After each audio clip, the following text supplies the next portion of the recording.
பிரமாண்ட பொருட்செலவில் உருவாகி நேற்று திரையரங்கில் வெளிவந்த இப்படத்திற்கு ரசிகர்கள் மத்தியில் நல்ல வரவேற்பு கிடைத்தது. அதேபோல் மறுபுறம் கலவையான விமர்சனங்களும் முன்வைக்கப்பட்டு வருகிறது என்பது குறிப்பிடத்தக்கது. ஒவ்வொரு புதிய படம் வெளிவரும் போதும் அப்படத்தின் வசூல் விவரத்தை நாம் பார்ப்போம்.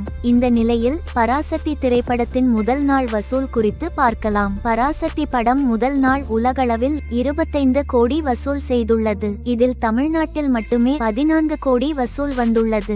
இனிவரும் நாட்களில் இப்படம் எவ்வளவு வசூல் செய்கிறது என்பதை பொறுத்திருந்து பார்ப்போம். பொங்கல் பண்டிகையை முன்னிட்டு இப்படம் ஜனவரி 14ஆம் தேதி வெளியாகும் என அறிவிக்கப்பட்டது. இதையடுத்து படத்தின் தேதி மாற்றப்பட்டு ஜனவரி 10 தேதி வெளியாகும் என அறிவிக்கப்பட்டது. ஆனால் படத்திற்கு தணிக்கை குழு சான்றிதழ் வழங்காததால் படம் திட்டமிட்டபடி வெளியாகுமா வெளியாகாதா என்ற குழப்பம் நிலவிய நிலையில் கடைசி நேரத்தில் தணிக்கை குழு 25 கட்கள் போடப்பட்டு சான்றிதழ் அளித்த பின் நேற்று படம் வெளியானது. 60 காலகட்டத்தில் நடந்த ஹிந்தி திணிப்பு போராட்டத்தை மையமாக வைத்த இந்த திரைப்படம் எடுக்கப்பட்டுள்ளது. இதில் சிவகார்த்திகேயன் செழியன் என்ற கதாபாத்திரத்தில் போராளியாக அட்டகாசமான நடிப்பை வெளிப்படுத்தி இருப்பதாக படம் பார்த்த அனைவரும் கருத்துக்களை தெரிவித்து வருகின்றன. இந்நிலையில் இந்த திரைப்படத்தில் நடிப்பதற்காக சிவகார்த்திகேயன் வாங்கிய சம்பளம் குறித்த தகவல். அதாவது இப்படத்திற்காக சிவகார்த்திகேயன் நடிக்க 30 கோடி சம்பளம் கூட்டல் ப்ராஃபிட் ஷேர் கொடுக்கப்பட இருப்பதாக தகவல் வெளியாகியுள்ளது.